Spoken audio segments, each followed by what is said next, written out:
Nah, he's leaving me.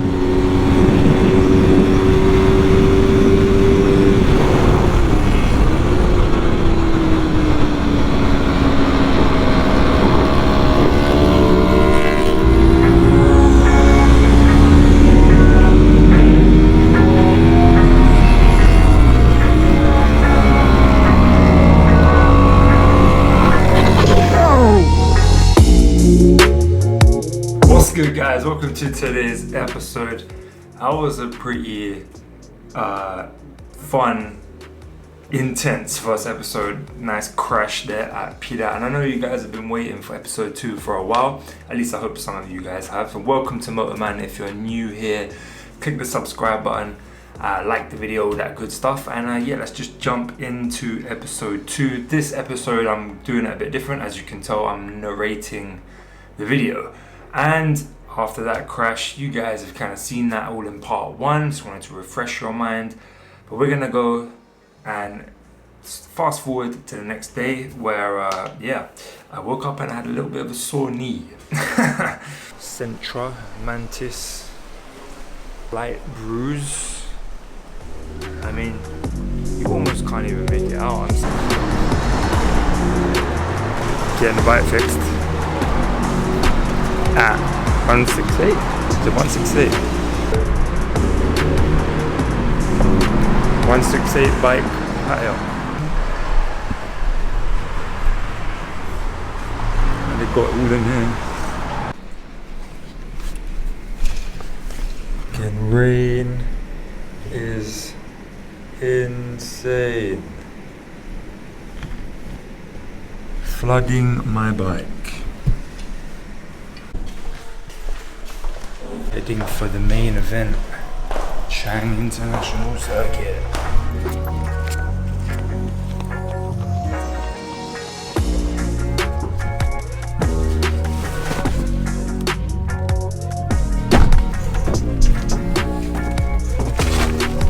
So the reason we went back to Bangkok was that I needed to go to the DNA's Thailand shop, the official big shop in Bangkok, and they got them to replace my shoulder deflector, not an actual slider for the knee, but the shoulder deflector took a big impact, and I got that all fixed up.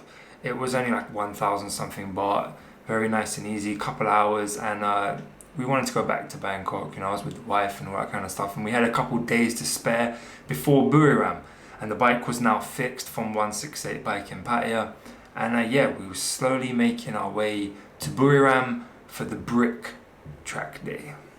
And of course, this is where it's going to get good. All these people are preparing for a big race, so I'm out of my depth, but wow, that guy's fast. Bike's a lot faster.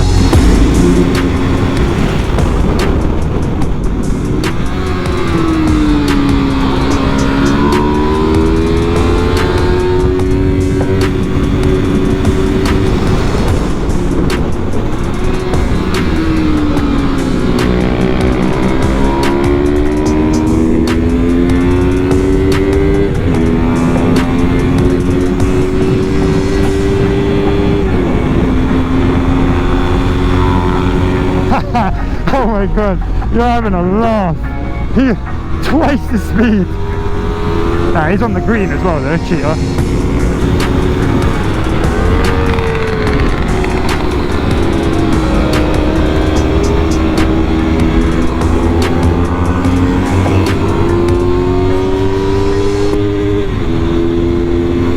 Caught me on the inside there, fucking hell. Had to check right up. They're so much faster in the straight though, it's actually a joke. I'm like a standstill. Look at the difference in speed. Oh my god, this bike is so much slower than their bikes. Oh, I'm like slow motion compared to everyone. Perfect, man, perfect. Oh, this is so fun. Don't worry about what's behind you. Man, I'm riding like a fucking bat out of hell. I'm doing really well. The bike just does not have the power.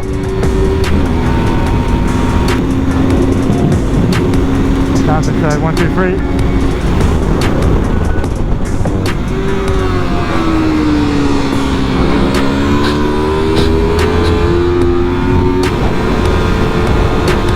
Come on! I'm pumped.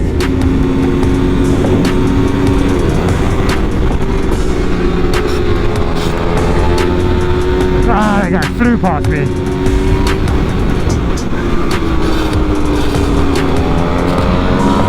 Ah, foot peg, man. That's a joke. They're so much faster. They're so much faster. It's ridiculous. They might as well have 600cc. Every time you go to Buriram, it's just bling. It's the battle of bling. You've got bikes looking flash here, there and everywhere. And I quickly found out that I was the only person with a remotely stock bike. I mean, it was laughable. It really was. If you check out some of the footage that I'm overlaying right now, you will see there's Ninja 400s pimped out to the freaking hill, whatever the frick that means. You know, you've got Olin's on the front, Olin's on the back. You've got these air scoops from the front. And we did have a contact that helped us rent the pit while we were there. And he came from Chiang Mai too with a customer, and as he owns a motorbike shop in Chiang Mai. And he did tell me that everyone's Ninja 400, and there was only one bike that wasn't a Ninja 400, that was an R3 like mine. Every Ninja 400 had about 70 horsepower. Yes, you heard that. 70. My R3 had 35. The other R3 there had an engine swap literally going on in the same pit as me while we were there.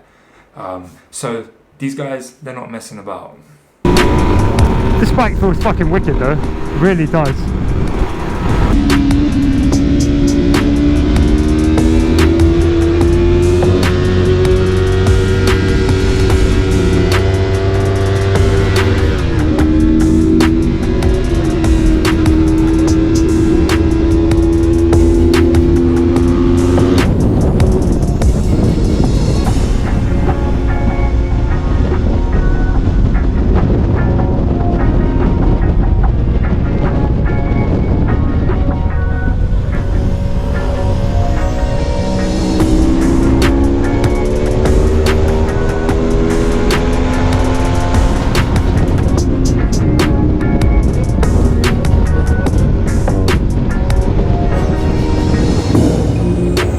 The bike feels really good. It's just, you're just in a class full of people that go super extreme and modify their bikes. So like everyone is modified every last inch of the bike. I kind of thought people wouldn't do so much with the small bikes, but it seems like they almost do more. But I kind of come to just do a track day and just see how it goes. You don't realize how much speed you're losing on the straights.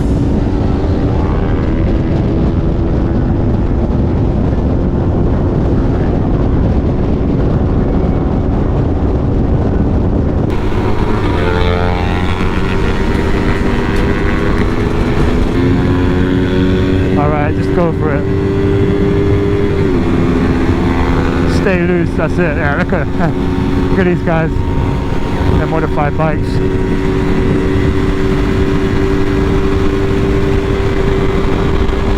That's flat out, fifth gear. Absolutely flat.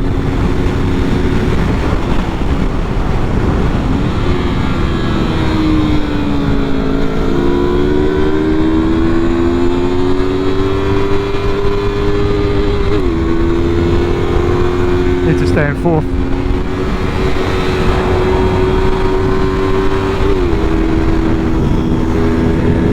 I might be able to get the flying, I don't know.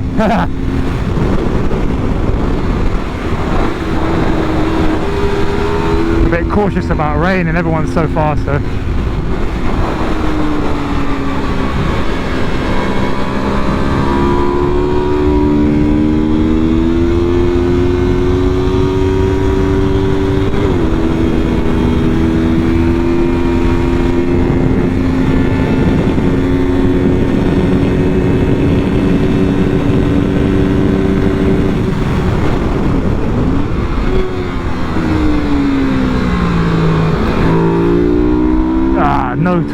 whatsoever. So the initial plan was to take part in the Brick Track Day, and now Brick is this kind of championship that goes on at the MotoGP circuit, and these guys are like super serious. I didn't really know how serious, did kind of find out how serious, and as we got there, you know, collectively you find out what's what, and this was my first time at a Brick event, but the initial intent was to take part in the track day, which was over the weekend and I think the Thursday and Friday.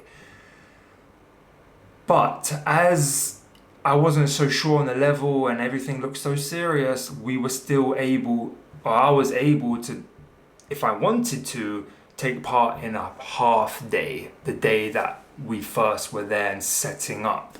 Now the setting up process and getting, you know, your bike ready for everything always takes long, but I was able to do the afternoon session, and yeah.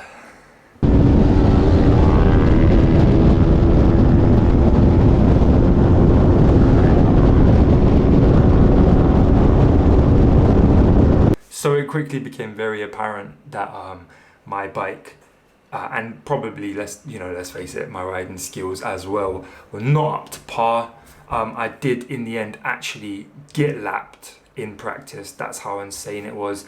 But to kind of fight my own corner, there was a very good moment where their bikes were so much faster, they flew past me so much quicker. Like they were literally double the speed than Ninja 400s. But there was this one moment after a big straight, there's a U-turn corner. I think it's turn 3 and 4.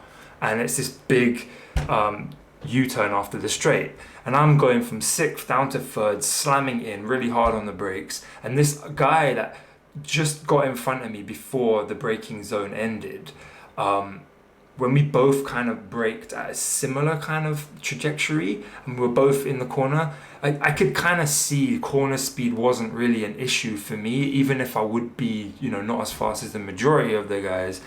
I was kind of holding my own okay, but as soon as he got on the gas, he was just gone. It was like an elastic band. It was like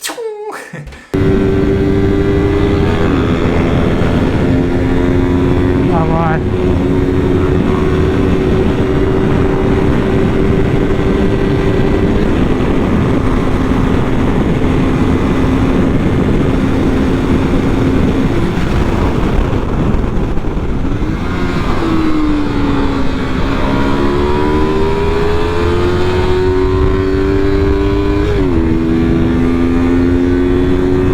Fucking pinning this shit. This thing's gonna fucking blow.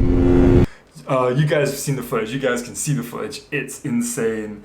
It was really fun to experience a Brick Track Day. But I was told, and I was under the belief that there was a SS kind of like junior something class that is unmodified. That doesn't exist. Everyone has modifications to like the utmost they can. Like, I don't know how they differentiate the classes. And for a bit of Brick trivia, I guess you could say, they're like top riders in Thailand, like Think Note, and these guys that are like paid professionals that race for Kawasaki Thailand. I was told that they're racing in the 1000cc SS1 class, like superbike class. So they have their modified classes, and then they have it's just stupid. I basically entered a professional race or professional track day, and pretty much got destroyed, but it's all good. It's all a learning procedure, and this got me thinking quite a bit about the R3, because the upgrades that these people have done were so intense. It was a bit like, am I gonna do that? Because otherwise it's like a snail pace in comparison. So as much as I had a great time, and I really did have an amazing time, I just didn't realize what I was getting myself into at all. And I do feel like I kind of held my own okay amount, but racing, I'm not like trying to like win races necessarily, but when you go and whoever's on the track with you, you want to be competitive. And I have to say, I was very, very happy with my own riding. I was absolutely flying, even if I was literally 19 seconds slower than I was, I think it was 19 if I remember off the top of my head, versus my MT-09. So, but I had an absolutely awesome time. I hope you guys have enjoyed today's video and the kind of run through of my experience of a brick track day in Thailand and the R3 Megatest Part 2. Sorry it took a little while to get it out. And I'm gonna have more content coming to the channel soon, so make sure you subscribe, click that like button, and yeah, I'll see you in the next episode, guys. Man out.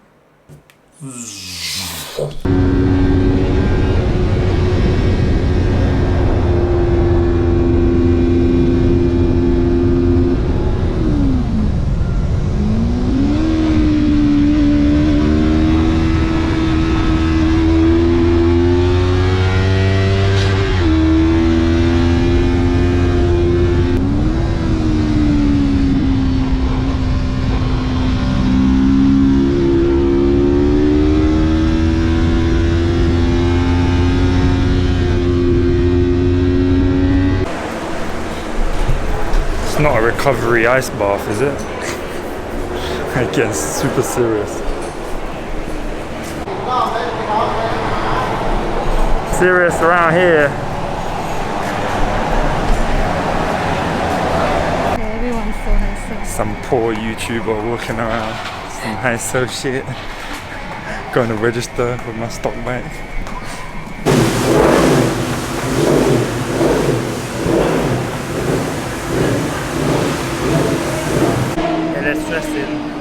Let's dress in. About to go on, see what happens.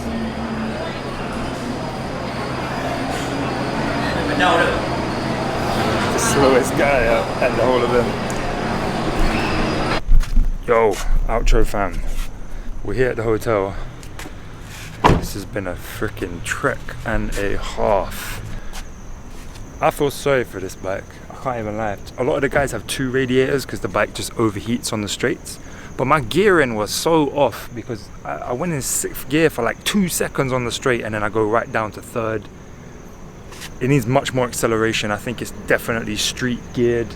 But yeah, being underpowered and under geared, I think is why I basically got lapped. You know, either that or I'm just dead. But yeah, that was so fun. I had such a good time. What's Noon doing? Is she doing some Komodo ninja? She's trying to hide from YouTube. Noon, are you doing a Komodo ninja? I thought you were just hiding. So yeah, gonna hang the suit in the room. Had an awesome time. It's been so fun. I hope you guys enjoyed the video. Maybe I'll be back next year. Alright guys, wish this R3 don't blow up for me, and I'll see you in the next episode. Stay safe, outro fam. And yeah, see you later guys. Motorman out. On the way to Buriram. This looks sick, admit that.